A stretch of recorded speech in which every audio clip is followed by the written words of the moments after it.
Welcome back to the channel. It's always a joy to have you here as we walk together on this path of discovery, reflection, and growth. Today, we are going to explore one of the most profound and powerful teachings ever shared by the Buddha, a teaching that's not just spiritual, but deeply practical, transformative, and universal.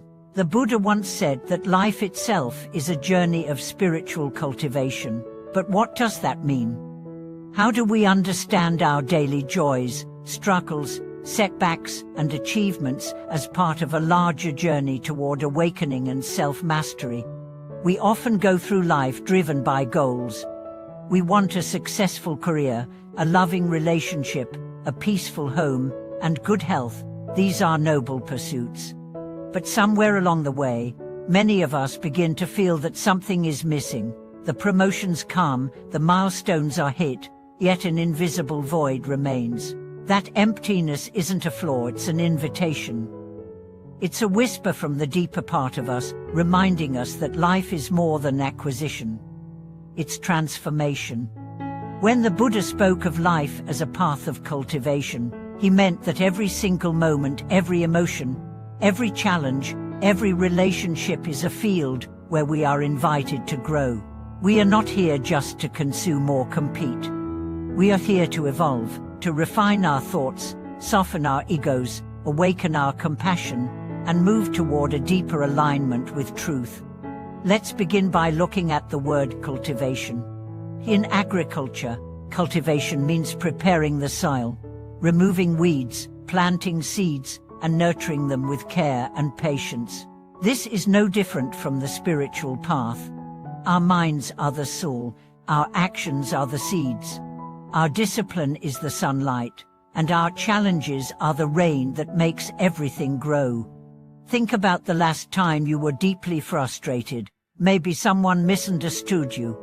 Maybe you failed at something you worked hard on. Maybe your heart was broken. These moments are difficult, but they're also fertile ground. You can choose to become bitter, or you can choose to become wise. You can curse the storm, or you can use it to water your inner garden. This is what the Buddha meant. Life will never be free of problems, but it can be filled with purpose.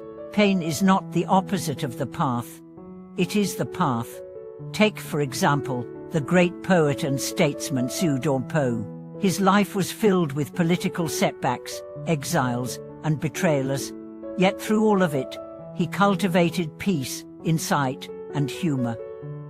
His poetry radiates a calm acceptance of life's impermanence. In one of his most famous lines, he wrote, "I turn and look back at the place I once feared, and see it now as clear and still." That's cultivation. Not fleeing from hardship, but alchemizing it. Even more illuminating is the life of the Buddha himself. Born into luxury, he walked away from everything to seek truth. He sat under a tree and faced every fear, desire, and illusion within him. And from that stillness, he emerged awakened. He didn't reach enlightenment by avoiding life, but by going directly into its core. That is the invitation extended to each of us. You don't have to live in a cave to cultivate your soul. You don't have to wear robes or chant for hours. You simply have to bring awareness to your life.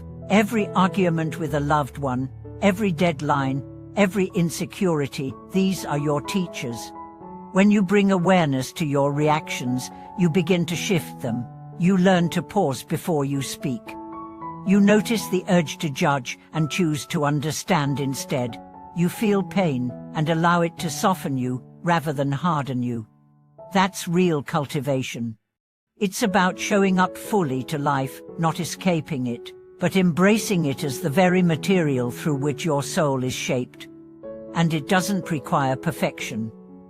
In fact, perfection is the enemy of cultivation, because it's in the messiness, in the falling and rising, that we grow strong and wise. Every mistake holds a lesson. Every detour carries hidden treasures. Every heartbreak cracks us open so more light can get in. Let's bring this to the ground level. You're in traffic, someone cuts you off. Do you curse them, or do you breathe? you're passed over for a promotion? Do you spiral into resentment, or do you use the moment to reassess your values? You're facing uncertainty, maybe illness, financial strain, or loneliness. Do you drown in fear, or do you lean into faith? Every time you choose awareness over reactivity, kindness over retaliation, patience over panic, you are cultivating. And with each act, no matter how small, you shape your character. You fortify your spirit. You become a sanctuary, not just for yourself, but for others. This path is available to all, regardless of age, background, or belief. You don't need special training to begin. You just need the courage to be honest with yourself and with life. And once you begin, something remarkable happens. The world starts to respond, because as your inner world becomes more harmonious, your outer world slowly reflects that peace. You start attracting people, opportunities, and experiences that match your frequency. This is not magic. This is alignment. Your relationships deepen because you're more present. Your work becomes more meaningful because you approach it with sincerity. Even your health may improve because you're no longer at war with yourself. So how do we keep walking this path when things get hard? First, remember that setbacks are sacred. They're not signs of failure, but invitations to return to your center. Second, surround yourself with reminders, books, teachers, nature, silence. Third, practice small rituals, a few mindful breaths in the morning, a moment of gratitude at night, a word of kindness when it's hardest to give. These habits anchor you in your truth. And lastly, be patient.